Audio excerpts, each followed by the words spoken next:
এক বনে এক সহজ সরল রাখাল বাস করত। সে ছিল অত্যন্ত আল্লাভীরু।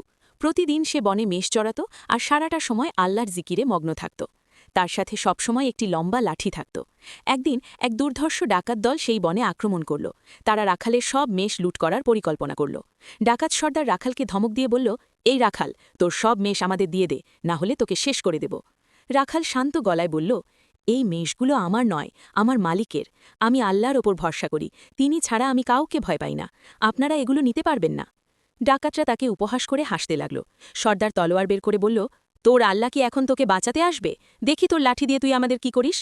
রাখাল তখন শান্ত মনে আল্লাহর কাছে দোয়া করল এবং নিজের লাঠিটি দিয়ে মাটির ওপর একটি দাগ টেনে দিল। সে বলল, আল্লাহর নামে আমি এই রেখা টানলাম, এর বাইরে যাওয়ার ক্ষমতা কারও নেই। ডাকাতরা অট্টহাসি দিয়ে যেই না রেখাটি পার হতে চাইল, অমনি তারা দেখল এক অলৌকিক কাণ্ড। তারা সবাই পাথরের মতো জমে গেল।